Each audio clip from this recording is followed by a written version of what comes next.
تو ہر مومن کے دل کی آواز ہیں اور ساتھ ہی ساتھ اسلام کے بنیادی خیال کی تائید بھی ہے۔ مذہب اسلام وہ مذہب ہے جسے ادب کا مذہب کہا جاتا ہے۔ قرآن پاک میں 36ویں پارے میں ایک سورت ہے سورۃ الحجرات، اس سورت کا ایک نام سورۃ الآداب بھی ہے۔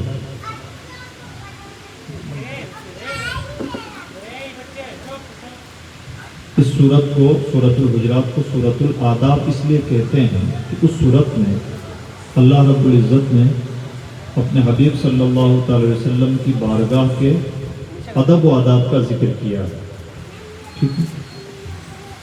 اور چونکہ تفصیل کا بہت زیادہ موقع نہیں ہے، اس لیے مختصر میں وہ ادب و آداب کی ایک جھلک سن لیں کہ ادب کیا ہوتا ہے، بے ادبی کیا ہوتی ہے۔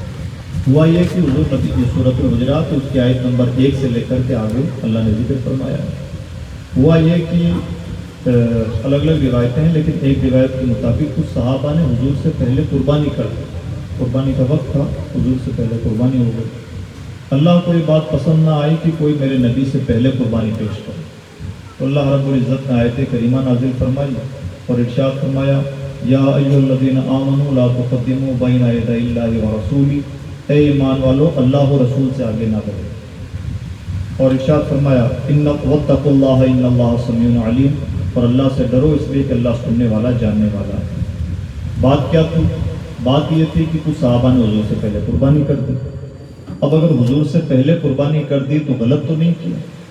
بظاہر دیکھا جائے قربانی کرنا تھا، اب پہلے کرنا بعد میں کرنا تھا تو حضور سے پہلے کر دیں، لیکن اور قربانی کیا ہے؟ عبادت ہے، اور ہمیں زیادہ سے زیادہ عبادتیں کرنے کا حکم دیا گیا، لیکن بھلے اللہ کی عبادت ہو قربانی، بھلے اللہ کے لیے کی جائے، لیکن اس کے باوجود اللہ کو یہ زیادہ پسند ہے کہ قربانی کی جائے تو میرے نبی کے بعد میں کی جائے۔ دوسری بات یہ کہ جنہوں نے بھی قربانی کی تو انہوں نے نبی سے پہلے قربانی کی ہے، خدا سے پہلے نہیں، اور خدا سے قربانی خدا کرتا بھی نہیں، قربانی عبادت ہے، اللہ عبادتوں سے پاک ہے، اللہ معبود ہے، اس کے لیے عبادت کی جاتی ہے، وہ عبادتوں سے پاک ہے۔ اب جنہوں نے بھی قربانی کی حضور سے پہلے کی، لیکن جب اللہ نے اس کو بیان فرما تو ارشاد فرمایا لا تقدموا بین یدی اللہ ورسولہ، اللہ و رسول سے آگے نہ بڑھو۔ پتہ چلا حضور سے آگے بڑھنے کی کوشش گویا اللہ سے آگے بڑھنے کی کوشش، یہ بات اللہ نے ارشاد فرمائی، اور بھی اس کی توجیحات تفصیلات ہیں، اس میں جانے کا وقت نہیں۔ دوسرا ادب سنیں کہ کیسا انوکھا ادب بارگاہ رسالت کا پیش کیا گیا ہے۔ ابھی آپ نے سنا کہ اس نگری میں بلند آواز سے باتیں کرنا بھی بے ادبی ہے۔ اللہ نے ارشاد فرمایا یا ایھا الذین آمنوا لا ترفعوا اصواتکم فوق صوت النبی، اے ایمان والو اپنی آواز کو نبی کی آواز سے اونچا نہ کرو، ولا تجہروا لہ بالقول کجہر بعضکم لبعض، اور نبی کو اس انداز سے نہ پکارو جیسے آپس میں تم ایک دوسرے کو پکارتے ہو۔ یہ دو حکم دیے گئے۔ اب مان لیجیے اگر کسی نے آواز بلند کر لی یا نبی کو عام انداز سے پکار لیا تو کون سی قیامت آ جائے گی؟ تو سنیں کتنا بڑا حکم لگایا جا رہا ہے۔ اللہ ارشاد فرماتا ہے ان تحبط اعمالکم وانتم لا تشعرون، ہو سکتا ہے تمہارے تمام اعمال برباد ہو جائیں اور تمہیں پتہ بھی نہ چلے۔ اچھا، تمام اعمال کب برباد ہوتے ہیں؟ تمام اعمال اس وقت برباد ہوتے ہیں جب ایمان کا طوطا اڑ جاتا ہے۔ نبی کی بارگاہ میں اونچی آواز سے باتیں کرنا اور نبی کو ویسے پکارنا جیسے ایک دوسرے کو پکارا جاتا ہے نام لے کر، اگر گستاخی کی نیت سے یہ کام ہو تو گویا ایمان چلا جاتا ہے، تمام اعمال برباد ہو جاتے ہیں۔ یہ ہے بارگاہ رسالت کا آداب۔ اب ذرا ان آداب کا بھی تجزیہ کریں کہ آداب ہیں کس لیول کے۔ دیکھیے یہ مائک چل رہا ہے، اس کی آواز ہے، یہ آواز اونچی نیچے بلند تیز ہو سکتی ہے۔ اللہ رب العزت نے کیسا انوکھا ادب بیان فرمایا ہے بارگاہ رسالت کا۔ یہ مسجد ہے، خدا کا گھر ہے۔ مسجد میں بلند آواز سے باتیں نہیں کرنا چاہیے، چلانا نہیں چاہیے، بلکہ دنیا کی بات کرنا ہی نہیں چاہیے، غیر ضروری بات سب منع ہے۔ لیکن یہ آداب قرآن میں ذکر نہیں ہے۔ یہ شریعت مطہرہ میں بیان کیے ہوئے ہیں، شریعت کا خلاصہ ہے۔ علماء نے یہ ادب و آداب سمجھائے حدیثوں کی وجہ سے یا کچھ اور تفصیلات کی وجہ سے۔ اللہ نے قرآن میں اپنے گھر کے آداب کا ذکر نہیں کیا کہ میرے گھر میں کوئی بلند آواز سے بات نہ کرے، جبکہ اللہ کا گھر ہے۔ دوسرا ہے حضور کی بارگاہ، حضور کا دربار، اس کے بارے میں اللہ فرما رہا ہے کہ اپنی آواز کو اونچا نہ کرو، نبی کی آواز سے اونچا نہ کرو، ورنہ ہو سکتا ہے تمہارے تمام اعمال برباد ہو جائیں۔ اب یہاں پر سوچنے اور سمجھنے کی بات کیا ہے، توجہ اس پہ کیجئے۔ سوچنے کی بات یہ ہے کہ دنیا میں بڑے بڑے گھمنڈی بادشاہ پیدا ہوئے، ناز نخروں والے پیدا ہوئے، لیکن دنیا میں کسی گھمنڈی سے گھمنڈی بادشاہ کو یہ نہ سجھائی دیا کہ میرے دربار میں آوازوں کا بھی لیول طے ہونا چاہیے۔ تین چیزیں ہوتی ہیں جب کوئی بولتا ہے اور سامنے بھی کوئی ہو تو تین لیول ہوتے ہیں۔ ادھر سے جو بول رہا ہے اور ادھر سے جو بول رہا ہے، دونوں کی آواز برابر برابر ہو، ایک کی آواز اونچی ہو، ایک کی آواز نیچی ہو۔ یہ تین لیول، یا تو آواز برابر برابر، یا ایک کی آواز اونچی ہو جائے، ایک کی آواز نیچی ہو جائے۔ یہ تین لیول ہوتے ہیں۔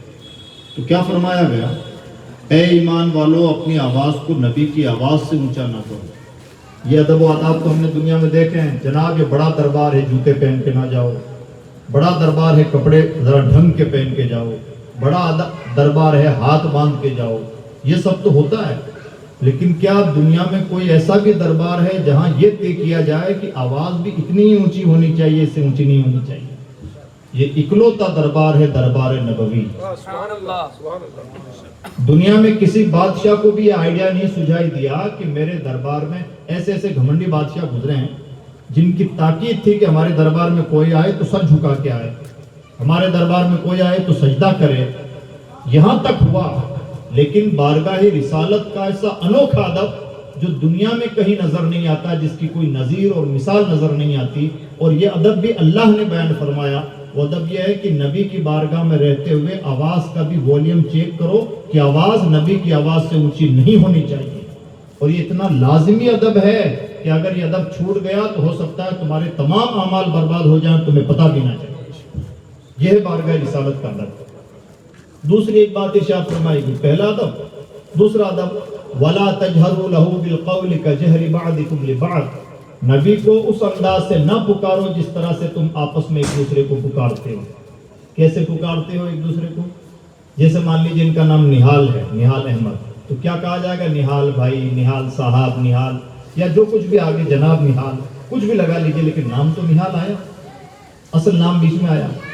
حضور کا نام ہے محمد۔ کسی کے لیے جائز نہیں ہے کہ حضور کو اے محمد، جناب محمد، محمد صاحب کہے۔ تو پھر کیا کہا جائے گا؟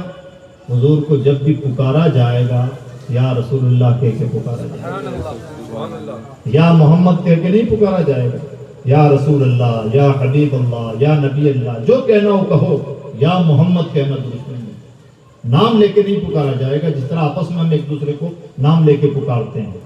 کمال یہ ہے کہ یہ حکم ہم سب کے لیے ہے، ہم بندے ہیں، ہمارے لیے حکم ہے، لیکن کس قدر اللہ کو اپنے حبیب سے محبت ہے کہ اللہ رب العزت نے اپنے کلام پاک میں خود یہ اہتمام فرمایا کہ اپنے نبی صلی اللہ علیہ وسلم کو نام لے کے نہ پکارا۔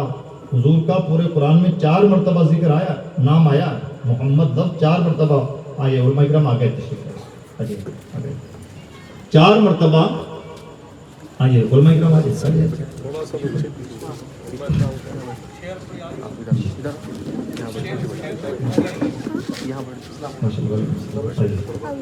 درود پڑھ لیجیے۔ اللہم صلی اللہ علیہ وسلم۔ 4 مرتبہ حضور کا نام ذکر ہوا محمد قرآن میں، لیکن یا محمد ذکر نہیں ہوا۔ اللہ نے اچھا جس پر قرآن نازل ہو رہا ہے، 30 پارے جس ہستی پر نازل ہو رہے ہیں، اس ہستی سے کبھی یہ نہیں کہا جا رہا اے محمد، بلکہ کہا جا رہا تو کیا؟ یا ایھا النبی، یا ایھا الرسول، یا ایھا المزمل، یا ایھا المدثر، اس انداز سے پکارا جا رہا ہے۔ جبکہ یہ جو حکم ہے نا، کہ نام لے کے نہ پکارو، عام انداز سے نہ پکارو، یہ ہمارے لیے حکم ہے، اللہ کے لیے کوئی حکم نہیں، اللہ کے لیے کوئی قانون نہیں، اللہ کے لیے کوئی شریعت نہیں۔ اس کی ذات خالق و مالک ہے، وہ جو چاہے کہے، جو چاہے کرے۔ لیکن کتنی محبت ہے اللہ کو اپنے حبیب سے کہ اللہ نے اپنے حبیب کو قرآن پاک میں یا محمد کہہ کے نہ پکارا، جبکہ دوسرے نبیوں کے ساتھ ایسا ہوا ہے۔ یا موسیٰ ہے قرآن میں، یا عیسیٰ ابن مریم قرآن میں ہے، وَنَادَيْنَاهُ أَن يَا إِبْرَاهِيمُ قرآن میں ہے، اے ابراہیم، اے موسیٰ، اے عیسیٰ قرآن میں ہے، اے محمد قرآن میں نہیں ہے، جبکہ انہیں پر قرآن نازل ہو رہا ہے۔ پتہ کیا چلا؟ حضور کو عام انداز سے پکارا نہیں جائے گا، یہ شریعت کا قانون ہے، بندوں کو حکم ہے، اور اللہ کی محبت ہے اپنے نبی سے کہ اللہ نے بھی اپنے نبی کو اے محمد کہہ کے نہ پکارا، اور یہ حکم عام ہے، سب کے لیے ہے۔ حضرت فاطمہ کے لیے بھی یہی حکم ہے کہ وہ حضور کو ابا جان یا والد محترم کہہ کے نہیں پکاریں گے، یا رسول اللہ ہی کہہ کے پکاریں گے۔ حضرت سیدہ عائشہ صدیقہ کے لیے بھی یہی حکم ہے کہ وہ حضور نبی اکرم صلی اللہ علیہ وسلم کو شوہر یا شوہر کے انداز میں نہیں پکاریں گی، بلکہ یا رسول اللہ یا حبیب اللہ ہی کہہ کے پکاریں گے۔ حضرت ابوبکر صدیق بھی دوست کہہ کے نہیں پکاریں گے، یا رسول اللہ ہی کہہ کے پکاریں گے، بلکہ ان بزرگوں کی تو شان یہ تھی، فدا کا ابی و امی یا رسول اللہ کہہ کے پکارتے، یا رسول اللہ ہمارے ماں باپ آپ پر قربان۔ یہ حضور نبی اکرم صلی اللہ علیہ وسلم کی بارگاہ کا ادب کہ انہیں عام لہجوں میں نہ پکارا جائے، عام انداز سے نہ پکارا جائے، جس طرح سے آپس میں ایک دوسرے کو پکارا جاتا ہے۔ اور اگر کسی سے یہ چوک ہوئی تو یہ چھوٹی موٹی چوک نہیں ہے جسے نظر انداز کیا جا سکے، بلکہ یہ اتنا خطرناک جرم ہے کہ ہو سکتا ہے تمام اعمال برباد ہو جائے اور انسان کو پتہ بھی نہ چلے۔ پتہ بھی نہ چلے اس کا کیا مطلب ہے؟ پتہ بھی نہ چلے اس کا مطلب یہ ہے کہ جب ایمان ہاتھ سے جاتا ہے تو کوئی پہاڑ نہیں ٹوٹتا، زلزلے برپا نہیں ہوتے۔ ایمان لانے کی بھی یہی کہانی ہے، کلمہ انسان کہتا ہے لا الہ الا اللہ محمد رسول اللہ، تو ایمان کے اسلام کے دائرے میں داخل ہو جاتا ہے، اور اللہ نہ کرے، سوبار نہ کرے، کسی کے زبان سے ایک کلمہ کفر سرزد ہو جائے، ایمان سے باہر ہو جاتا ہے۔ یہیں سے ایک مسئلہ بھی حل ہوا۔ کئی بار علماء کرام، مفتیان کرام کے پاس لوگ مسئلہ لے کے آتے ہیں، بلکہ جو زیادہ عقل پرست ہیں وہ بہت زیادہ عقلیت کا مظاہرہ کرتے ہیں۔ حضرت میں نے تو اتنا سا کہا، ایک لفظ بولنے میں طلاق کیسے ہو جائے گی، اور یہ تو سمجھ میں نہیں آتا کتنا سا بولنے سے طلاق ہو جاتی ہے۔ اچھا آپ نے کہا کہ تم مجھے قبول ہے تو نکاح میں آ گئی، یہ تو سمجھ میں آ گیا، اور آپ نے کہا طلاق ہے اور طلاق ہوگی تو نہیں سمجھ میں آ رہا ہے۔ اپنے مطلب کے وقت کسی اجنبی عورت کا نکاح میں آنا سمجھ میں آ گیا، اور جب خود سے جرم ہوا، غلطی ہوئی، جہالت اور نادانی والا کام کیا، تب طلاق سے باہر ہو رہی سمجھ میں نہیں آ رہا ہے۔ میرے بھائی، ایمان لانے کی بھی کہانی لفظوں کی کہانی ہے، اور ایمان سے نکلنے کی کہانی بھی لفظوں کی کہانی ہے۔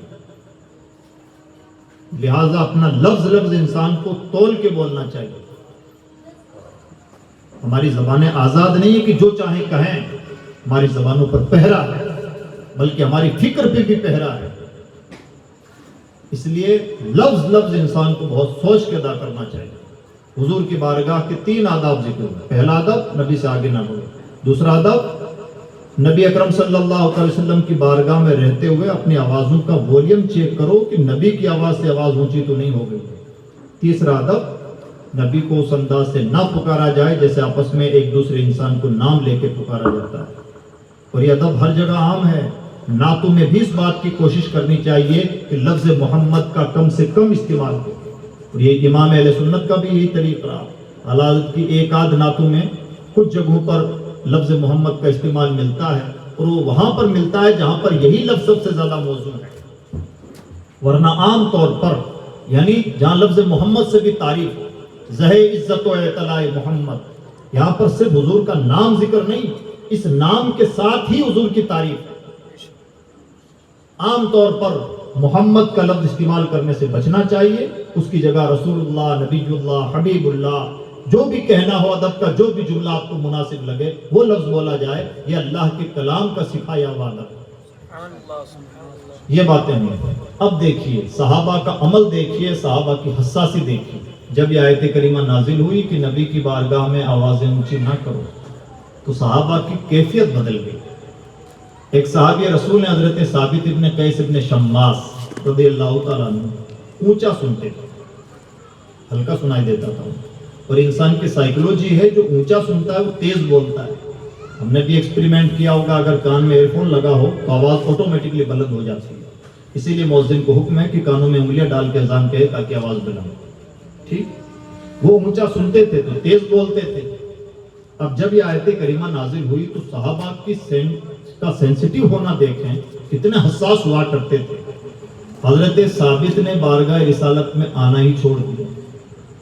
جب وہ کچھ دن نہیں آئے تو حضور نے ان کے پڑوسی حضرت سعد رضی اللہ تعالیٰ عنہ سے فرمایا کہ ثابت کیوں نہیں آتے. تو حضرت سعد حضرت ثابت کے گھر گئے, ان سے حال احوال دریافت کیے اور پوچھا کہ آپ بارگاہ رسالت میں آنا کیوں چھوڑ دیا. تو حضرت ثابت کا جواب سنو, فرماتے ہیں میں جہنمی ہو گیا اس لیے بارگاہ رسالت میں نہیں ہوں. جہنمی کیوں ہو گئے؟ ان کے اپنے مطابق جہنمی ان کے مطابق یوں ہو گئے کہ میں اونچی آواز سے باتیں کرتا ہوں اور اللہ نے قرآن میں فرمایا کہ نبی کی بارگاہ میں آواز اونچی نہ کرو, لہٰذا میں جہنمی ہو گیا. یہ انہوں نے کہا. حضرت ثابت چونکہ رسول اللہ کے قاصد تھے, انہیں حکم تھا, انہوں نے جو کہ تم بات سن کر حضور تک پہنچا دی. یا رسول اللہ, ثابت آپ کی بارگاہ میں اس لیے نہیں آ رہے ہیں کہ ثابت کا یہ ماننا ہے کہ وہ جہنمی ہو گئے. حضور نے ارشاد فرمایا ثابت سے کہہ دینا وہ جنتی ہے. کیوں؟ اس لیے کہ ثابت کی نیت کوئی گستاخی کی تو نہیں, ان کی طبعی مجبوری ہے کہ آواز اونچی نکل جاتی ہے. یہ بات اس کے لیے ہے جو جان بوجھ کر نبی کی بارگاہ میں آواز اونچی کرے. یہ ایک کیس. دوسرا کیس سنیں. دونوں بڑے صحابہ, کون ہیں دونوں بڑے صحابہ؟ سب سے بڑے صحابہ حضرت ابوبکر صدیق, حضرت فاروق اعظم, جن کو بولا جاتا ہے شیخین, صحابہ کے شیخ. تو یہ دونوں بڑے بزرگ, انہوں نے اتنا اہتمام کیا کہ اگر حضور کے پاس موجود ہوتے اور بات کرنے کی نوبت آتی, اتنی آہستگی سے بات کرتے کہ کان لگا کے سننا پڑتا کیا کہہ رہے. اتنا آہستگی کے ساتھ بولتے. اللہ کو یہ ادا اتنی پسند آئی کہ اللہ نے قرآن پاک میں اس کے بعد تیسری آیت کریمہ سورۃ الحجرات میں نازل فرمائی. دیکھیں انداز, دیکھیں آیت کریمہ کا اور نبی کی بارگاہ کے ادب کا لیول دیکھیے. اللہ ارشاد فرماتا ہے ان الذين يغضون اصواتهم عند رسول الله اولئك الذين امتحن الله قلوبهم للتقوى لهم مغفرة واجر عظیم. تین باتیں ارشاد فرمائی اللہ نے. کیا فرمایا؟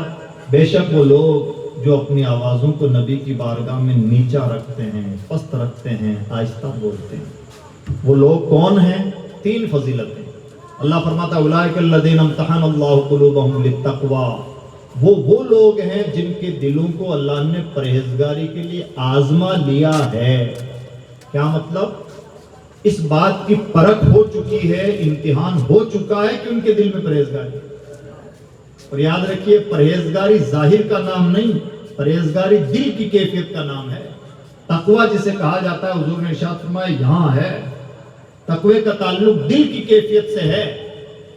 ظاہری طور پر تو کوئی بھی نیک بننے کا ڈھونگ کر سکتا ہے, اصل تقوی دل کا تقوی ہے, تقوی القلوب.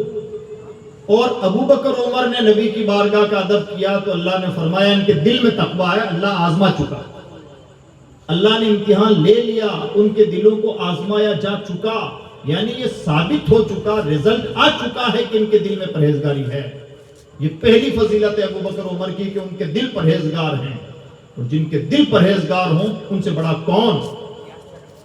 اور جن کے دل کی پرہیزگاری کا سرٹیفکیٹ اللہ نے دے دیا ہو, دنیا کو کوئی حق نہیں ہے کہ دنیا ان کے بارے میں کوئی ہلکی سی بھی ٹپڑی کرے. پہلی فضیلت. دوسری فضیلت سنیں, اللہ فرماتا لہم مغفرہ, ان کے لیے بہت بڑی بخشش ہے.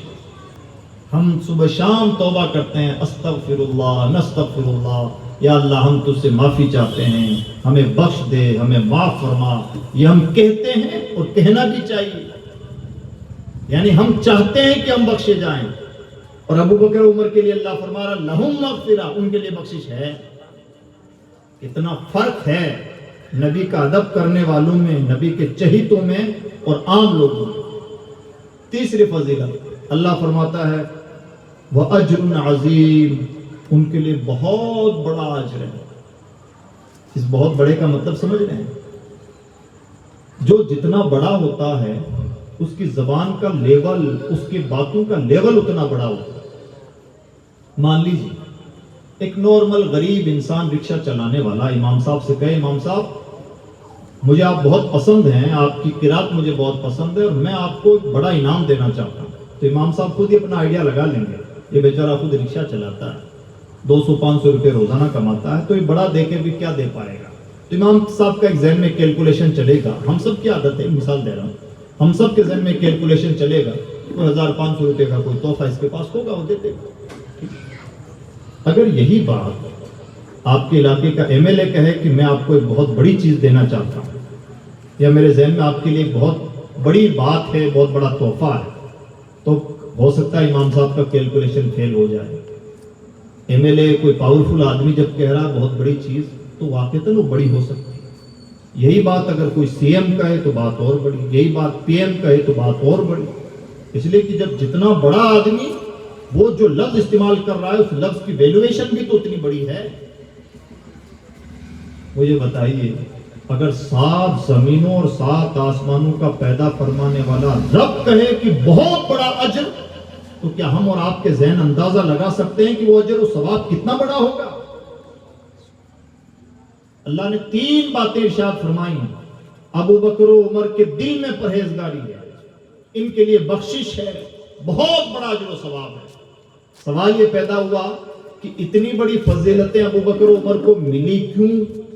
تمام فضیلتیں باقی زندگی اپنی جگہ، یہ جو بیک گراؤنڈ ہے، اس بیک گراؤنڈ میں ابو بکر و عمر کو اتنی بڑی فضیلتیں اس لیے حاصل ہوئی کہ نبی کی بارگاہ میں ادب کے ناطے آواز نیچی کر لی۔ یہ ہے بارگاہ رسالت۔ 3 باتیں، دل کا تقوی، بخشش، بہت بڑا اجر، نماز کی وجہ سے نہیں، روزے کی وجہ سے نہیں، ظاہری عبادت کی وجہ سے نہیں، بلکہ عبادتوں کی روح ادب رسول کی وجہ سے۔ یہ ہے بارگاہ رسالت۔ اور بھی ادب و آداب ہیں جن کا اللہ رب العزت نے قرآن پاک میں ذکر فرمایا ہے۔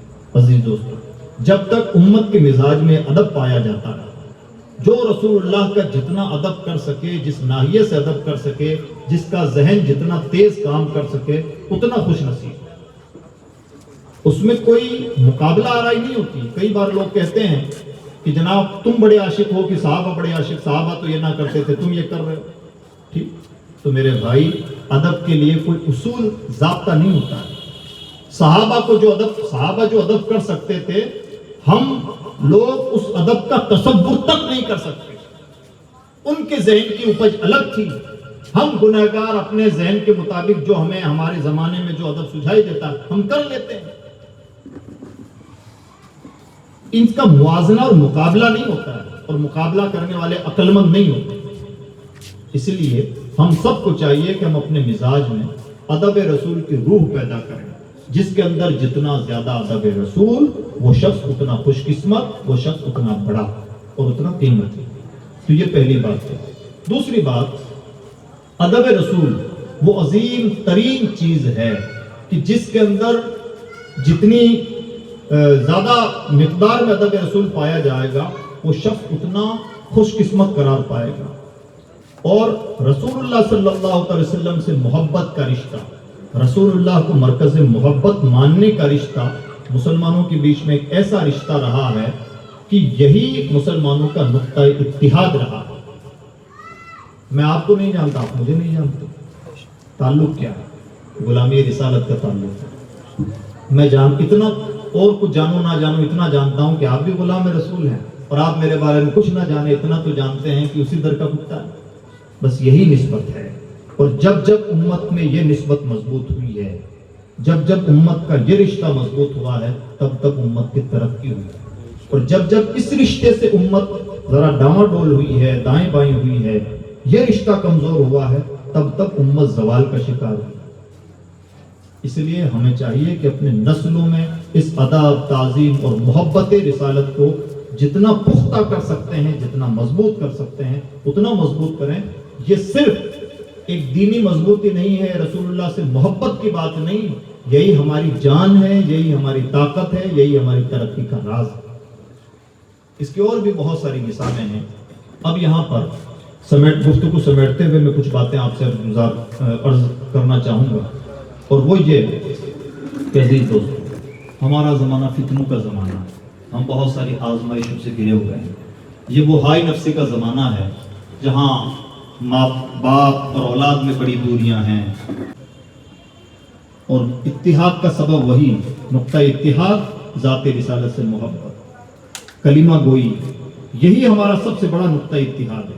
اسی مرکز سے وابستگی کی بنیاد پر ہم ایک دوسرے کے نگہبان بنے، ایک دوسرے کے دردمند بنے۔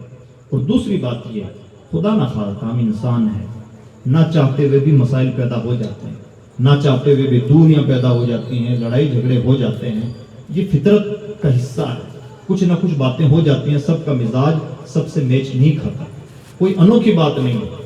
ہاں، غلط بات یہ ہے کہ اگر دوریاں پیدا ہو جائیں، کوئی لڑائی جھگڑا کچھ ہو جائے تو اس کو دور تک لے جانا، اس کو بتنگڑ بنانا اور پھر اس کو بہت بڑی دشمنی کا سبب بنا لینا، یہ غلط ہے۔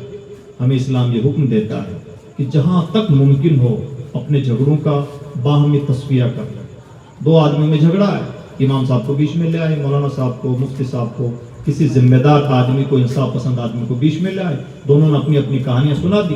جس کی غلطی ہے اسے روک ٹوک دیا گیا، اور جس کی غلطی نہیں ہے اسے سمجھا دیا گیا، صلح صفائی ہو گئی۔ معمولی سے ایگو کی خاطر لوگ کتنے کتنے لمبے مقدمات کھینچ لیتے ہیں، یہ کوئی عقل مندی کی بات نہیں ہے۔ اس لیے بہت ضروری گزارش یہ ہے کہ ہم سب کو متحد بن کے رہنا چاہیے، اور آج کے دور میں امت کا وہ شخص بہت بڑا خیر خواہ ہے جو لوگوں کے بیچ میں صلح صفائی کروائے۔ نبی کی سنت صرف مسواک کرنا نہیں ہے، نبی کی یہ بھی سنت ہے کہ دو لوگوں کے بیچ میں لڑائی جھگڑا ہو تو ان کے بیچ میں صلح کروائی جائے۔ میرے نبی نے قبیلوں میں جو دشمنیاں تھیں، ایک قبیلہ دوسرے قبیلے کے جان کا دشمن ہے، اور برس تک لڑائیاں چل رہی ہیں، ادھر انہوں نے وقت پا کر کے ان کا بدلہ لیا، وقت پا کر انہوں نے بدلہ لیا، اور یہ لڑائیاں سال ہا سال تک چل رہی ہیں۔ موقع با موقع پیغمبر اسلام نے اس طرح سے لڑنے والے اور انتقام کا مزاج رکھنے والوں کے بیچ میں ایسا صلح صفائی کا ماحول بنایا کہ باہم شیر و شکر ہو گئے۔ تو جہاں نبی کی سنت مسواک کرنا اور امامہ پہننا ہے، وہیں نبی کی سنت یہ بھی ہے کہ اللہ کی لڑی ہوئی مخلوق کو جوڑا جائے، اگر ہم سے ہو سکتا ہے۔ اس لیے ہمیں یہ کام بھی ترجیحی طور پر کرنے چاہیے۔ اسی طرح سے کچھ اور بھی کرنے کے کام ہیں، جیسے اپنے ڈاکومنٹ وغیرہ کی درستگی، اس میں ہم بڑا کچا پن پایا جاتا ہے۔ مسجدیں ہوں تو ان کے ڈاکومنٹ میں کچا پن پایا جاتا ہے۔ صدر صاحب ہیں، خوش ہیں، مالائیں پہن رہے ہیں صدارت کی، اور اس بات کی پرواہ بھی نہیں ہے کہ جس چیز کے صدر ہیں اس کے کاغذات کا، ڈاکومنٹ کی پختگی کا کیا عالم ہے۔ بڑا آسان ہے مالائیں پہن لینا، بڑا مشکل ہے اللہ کی بارگاہ میں اپنی ذمہ داریوں کا جواب دے لینا۔ اس لیے جو جس چیز کا ذمہ دار ہے، حدیث پاک میں فرمایا گیا تم میں سے ہر ایک شخص ذمہ دار ہے، اور ہر ذمہ دار سے اس کی ذمہ داری کے بارے میں پوچھا جائے گا۔ کلکم راع وکلکم مسئول عن رعیتہ۔ ہم میں سے ایک آدمی ایک طرح سے ذمہ دار نہیں، 50 طرح سے ذمہ دار ہے۔ جیسے ہم انسان ہونے کے ناطے کسی کے بیٹے ہوں گے، اور سیم انسان ہونے کے ناطے ہمارا بھی کوئی بیٹا ہوگا، ہم کسی کے بھائی بھی ہوں گے، ہم کسی کے پڑوسی بھی ہوں گے، کسی کے رشتہ دار بھی ہوں گے۔ باپ ہونے کے ناطے ہم سے اولاد کے بارے میں، اولاد ہونے کے ناطے باپ کے بارے میں پوچھا جائے گا، ماں باپ کے بارے میں پوچھا جائے گا، بھائی ہونے کے ناطے بھائیوں کے بارے میں، پڑوسی ہونے کے ناطے پڑوسیوں کے بارے میں پوچھا جائے گا، اور ایک ایک چیز کی پوچھ گچھ ہوگی۔ اگر ہم کہیں نوکری کرتے ہیں، ملازمت کرتے ہیں، تو ہم سے اپنی ملازمت کے بارے میں سوال کیا جائے گا۔ مان لیجیے ہم کہیں نوکری کرتے ہیں صبح 9 بجے سے شام 5 بجے تک، اب اس پورے ٹائم میں اپنی ملازمت کا حق ادا کر رہے ہیں یا نہیں کر رہے ہیں۔ ہو سکتا ہے کمپنی کا مالک ہم سے نہ پوچھے، ہو سکتا ہے ہم دوسرے لوگوں کی آنکھوں میں دھول جھونک دیں، چکما دے دیں، لیکن اللہ کے فرشتے جو ہماری ٹائمنگ نوٹ کر رہے ہیں، ہماری بے ایمانی نوٹ کر رہے ہیں، ہمارا کرپشن نوٹ کر رہے ہیں، کیا اس سے ہم بچ پائیں گے؟ یہ ذمہ داری ہے، اس ذمہ داری سے بھی ہمیں نپٹنا ہے۔ یہ موبائل ہم نے ہاتھوں میں لے رکھا، تو کیا بے مہار ہے؟ جو چاہیں اس کا کریں، اس کا کوئی حق نہیں ہے۔ اس کا جو بھی ہم یوز کریں گے اللہ کی بارگاہ میں جواب دینا۔ یہ اتنا لمبا سلسلہ ہے کہ نہ پوچھیے۔ آپ یہاں پر کرسی پر بیٹھے ہوئے ہیں، یہ کرسی یعنی بچوں نے آپ کے لیے کیوں لگائی ہے؟ کیا اس لیے کہ آپ اس محلے کے ہیں؟ جی نہیں، اس محلے میں تو آپ ہمیشہ سے ہیں۔ ان بچوں نے کرسیاں آج 1 گھنٹہ 2-3 گھنٹے کے لیے آپ کے لیے اس لیے بچھائی ہیں تاکہ ان کرسیوں پر بیٹھ کر کے آپ اللہ و رسول کا ذکر سنیں، اس محفل میں ہونے والی باتوں کو سنیں۔ لہذا آپ کرسی پر بیٹھ کر اگر موبائل دیکھ رہے ہیں تو کرسی پر ظلم کر رہے ہیں، کرسی کا حق چھین رہے ہیں، اللہ کی بارگاہ میں اس کا جواب دینا ہوگا۔ اس کرسی پر آپ نے مجھے بٹھایا کیوں؟ بھلی باتیں کرنے کے لیے، کچھ دین کی باتیں بتانے کے لیے۔ میں یہاں آپ سے مذاق کروں، ہنسی مذاق کروں، کھیل کود کروں اور ادھر ادھر کی باتوں میں آپ کو الجھا کے رکھوں۔ ہو سکتا ہے آپ تو پھر بھی میری پیٹھ تھپتھپا دیں گے، مولانا نے دل خوش کر دیا، مولانا صاحب نے آج تو بڑا مزہ آ گیا مولانا کی باتوں میں۔ آپ کو مزہ آیا ہوگا، فرشتوں نے جو میری غلطیاں نوٹ کی ہیں، مجھے اپنے ایک ایک لفظ کا اپنے رب کی بارگاہ میں جواب دینا ہوگا۔ کیا ہم آزاد ہیں؟ جو جہاں ہے ذمہ دار، ایک ایک چیز کا ذمہ دار ہے۔ اس لیے عزیز دوستو، اپنی ذمہ داریوں کو محسوس کریں۔ جب کوئی قوم اپنی ذمہ داریوں کو محسوس نہیں کرتی، وہ مجرم بھی بنتی ہے، دنیا میں بھی اور آخرت میں۔ اس لیے یہ تمام ذمہ داریاں، اپنے بچوں کو ٹائم دیں، ٹائم پر سونا، ٹائم پہ گھر جانا، بچوں کی دقتیں سننا، سائیکولوجیکل طور پر ان کے پرابلمز کو سولو کرنا، وہ کن مسائل سے گزر رہے ہیں ان کا دکھ درد جاننا، اپنی بیویوں کا حال چال معلوم کرنا۔ ہمارے معاشرے میں عورتوں پر بارہا بے پناہ زیادتی ہوتی ہے، کوئی ان کا دکھ درد سمجھنے والا نہیں ہوتا، انہیں ہلکے میں لیا جاتا ہے۔ اور ایسے میں کچی عقلوں کو اگر کوئی مس گائیڈ کرنے والا ہوتا ہے تو اسلام تک سے دور کر دیتا ہے۔ غلطی ہماری اور نزلہ اترے اسلام پر، اور ہم سمجھتے ہیں کہ چھوٹی چیز ہے۔ اگر کسی ظالم نے اپنی بیوی پر ظلم کیا اور اللہ نہ کرے 100 بار نہ کرے اس کے قدم کہیں اسلام سے دائیں بائیں ہو گئے، ڈگمگا گئے، تو وہ سمجھتا ہے کہ میں نے اپنی بیوی کو طلاق دے دی اور نجات پا لی۔ نجات نہیں پائی، اس نے اپنے لیے جہنم کا دروازہ کھولا۔ اگر کسی کے کردار کی وجہ سے کوئی اللہ کے سچے مذہب سے دائیں بائیں ہوتا ہے تو اس کو ہم ہلکا جرم سمجھتے ہیں۔ اس لیے اپنی ایک ایک چیز کا گہرائی کے ساتھ جائزہ لیں۔ جو جہاں ہے ذمہ دار ہے۔ آپ مسجد کے مقتدی ہیں تو مقتدی ہونے کا حق ادا کریں، آپ امام ہیں تو امام ہونے کا حق ادا کریں، آپ استاذ ہیں تو استاذ ہونے کا حق ادا کریں، شاگرد ہیں تو شاگرد ہونے کا حق ادا کریں، آپ پیر ہیں تو مرید کا، مرید ہیں تو پیر کا حق ادا کریں۔ یعنی جو جہاں ہے 50 قسم کی ذمہ داریوں سے جڑا ہوا ہے، اور جس نے بھی اپنی ذمہ داریاں نبھانے میں کوتاہی کی، ہو سکتا ہے دنیا میں تو کوئی پوچھ گچھ کرنے والا نہ ہو، دنیا میں کوئی آپ کی پیٹھ تھپتھپانے والا یا کان پکڑنے والا نہ ہو، اللہ کی بارگاہ میں مجرم ہونے سے ہم اپنے آپ کو بچا نہیں پائیں گے۔ اس لیے عزیز دوستو، اپنی ذمہ داریوں کا احساس کریں اور ہم سے وابستہ جو جو امور ہیں، جو جو حقوق ہیں، انہیں سلیقے کے ساتھ ادا کریں۔ یہ گزارش بھی ہے اور یہ آپ سے امید بھی۔ اللہ رب العزت کی بارگاہ میں دعا ہے، یہ بھی ایک حق ہے، صحت کا خیال رکھنا یہ بھی ایک حق ہے۔ ہمارا جسم ہمیں برتنے کے لیے ملا ہے، ہم اس کے ساتھ کھلواڑ نہیں کر سکتے۔ مان لیجیے میں اس طرح سے، کوئی بھی انسان اس طرح سے کھائے کہ ہاضمہ اس کو ہضم نہ کر سکے، یہ ظلم ہے۔ ہمیں لگتا ہے کہ یہ کوئی چیز ہی نہیں۔ اللہ نے قرآن میں ارشاد فرمایا وَلَا تُلْقُوا بِأَيْدِيكُمْ إِلَى التَّهْلُكَةِ، اپنے آپ کو ہلاکتوں میں مت ڈالو۔ تو ہلاکتوں میں مت ڈالو مطلب دیدہ و دانستہ کوئی ایسا کام نہ کرو جس سے اپنے آپ کو نقصان پہنچتا ہو۔ آج ہماری غذاؤں میں صبح سے شام تک مارکیٹ میں ایسی بوجھل ہو گئی ہے، اور عجب دنیا ہے کہ انسانیت پر کوئی ترس نہیں کھایا جاتا۔ انسانوں کو صبح سے شام کیمیکل پروسا جاتا ہے، کبھی سبزیوں کے بہانے اور کبھی اور بہانوں سے طرح طرح سے کیمیکل کھا رہے ہیں، اور ہم بھی ایسے ظالم ہیں کہ تھوڑے سے ٹیسٹ کے لیے اپنے جسم پر کوئی ترس نہیں کھاتے۔ یاد رکھیے زندگی اللہ کی سب سے انمول نعمت ہے، اس نعمت کی قدر کرنا، اس کے ساتھ انصاف کرنا، یہ بھی ہماری ذمہ داریوں میں سے ہے۔ لہذا اپنی صحت پر بھی بہت زیادہ توجہ دیں، اور صحت پہ توجہ دینے میں سب چیزیں شامل ہیں، صرف غذائی شامل نہیں۔ میں نے یہاں پر عام طور پر چیزیں نوٹ کی ہیں کہ بڑے بڑے خوبصورت مکان بن جاتے ہیں، پورے مکان میں کہیں جھروکے نظر نہیں آتے، عام طور پر کھڑکیاں نظر نہیں آتی جہاں ہوا پاس ہو سکے، اور وینٹیلیشن وغیرہ کا کوئی انتظام نہیں ہوتا، گٹھن بھری زندگیاں گزار رہے ہوتے ہیں خرچ کر کے بھی۔ یہ بھی ایک طرح سے اپنے اوپر زیادتی ہے۔ اس لیے کوئی بھی ایسا کھان پان جو صحت کے لیے نقصان دہ ہو، اس سے ہمیں پرہیز کرنا چاہیے۔ یہ ہماری شریعت بھی ہمیں حکم دیتی ہے۔ اب ایک ایک چیز کھول کے تو نہیں بتائی جائے گی یہ کھا لیجیے اور یہ مت کھائیے۔ حلال و حرام کے بارے میں شریعت کھل کر کے بات کرتی ہے، باقی چیزوں کو ہماری اپنی ثوابدید پہ چھوڑ دیا جاتا ہے۔ جو فائدے کا کام ہے کر لیجیے، جو نقصان والا کام ہے اس سے بچیے۔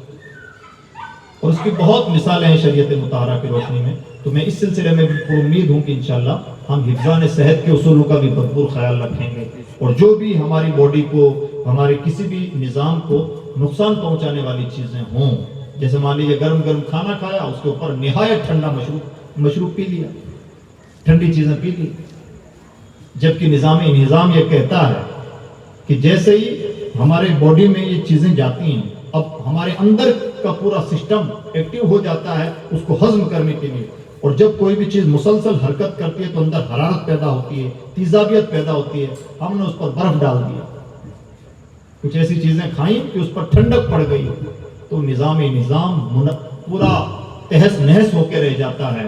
پھر ہم کہتے ہیں کہ کھانا ہضم نہ ہوا۔ جب تک باڈی میں دم خم ہے، باڈی لڑتی رہتی ہے، لیکن جب تھک ہار جاتی ہے تو پھر ڈیمیج ہو جاتی ہے۔ ہم کہتے ہیں فلاں بیماری ہو گئی، اس کا ہارٹ فیل ہو گیا، اس کا گردہ فیل ہو گیا، اس کو یہ نقصان پہنچ گیا۔ ہماری پہلے ہی ذمہ داری بنتی تھی کہ ہم اپنے اوپر اس طرح کا کوئی ظلم اور کوئی زیادتی نہ کریں، یہ ہماری ذمہ داریوں میں۔ اس لیے عزیز دوستوں، میں نے چند مثالیں دی، چند باتیں کی، اور امید کرتا ہوں کہ انشاءاللہ ہم ان مثالوں کو اور ایکسپلین کریں گے اور آگے بڑھائیں گے۔ 50 مثالیں آپ خود نکال لیں گے، یہ چیز بھی نقصان دہ یہ نہیں کرنا چاہیے، اس طرح سے اندھیرے میں موبائل دیکھنا بھی آنکھوں کے لیے نقصان دہ یہ بھی نہیں کرنا چاہیے، مسلسل کانوں پر ایئر فون لگا کے سنتے رہنا بھی نقصان دہ یہ بھی نہیں کرنا چاہیے گا۔ آپ خود ہی 50 مثالیں نکال لیں گے، جو نقصان دہ ہے اس سے بچیے، دین میں نقصان دہ ہو یا دنیا میں نقصان دہ، اور جو وہ سامان جس پہ لکھا ہوا ہے کہ کھانے سے کینسر ہوتا ہے، ہاں صاف کمپنیاں لکھ دے رہی ہیں، جی، پڑھ کے دیکھ کے بھی یوز ہو رہا ہے۔ یہ بھی ایک مذاق ہے، اتنا سنہرا مذاق ہے مارکیٹنگ میں، لکھ دیا جاتا ہے کہ یہ کھانے سے کینسر ہو سکتا ہے، چھوٹا سا لکھا جاتا ہے۔ دنیا کتنی بے ایمان ہے، اپنا دامن بچانے کے لیے، اپنے آپ کی صفائی دینے کے لیے آپ کو زہر کھلا رہی ہے، مان رہی ہے، لکھ رہی ہے کہ کینسر ہو سکتا ہے، اور ہم بھی بیوقوفی کا یہ کون سا لیول ہوتا ہے کہ لکھا پڑھ رہے ہیں کہ کینسر ہے، ہو سکتا ہے، خرید بھی رہے ہیں اور کھا بھی رہے ہیں، اس لیے کہ سب کھا رہے ہیں تو اس لیے ہم بھی کھا رہے ہیں۔ کیا اچھا ترک دیتے ہیں۔ اس لیے عزیز دوستو، خود اپنے اوپر ترس کھائیں، یہ اللہ، ایسی بہت مثالیں ہیں، بہت مثالیں، اس لیے ان تمام چیزوں سے بچیں۔ اور بھی کوئی کسی کا سوال ہوتا ہے؟ جی جی بولیے۔ جی جی السلام علیکم سر، حضرت میرا خود کا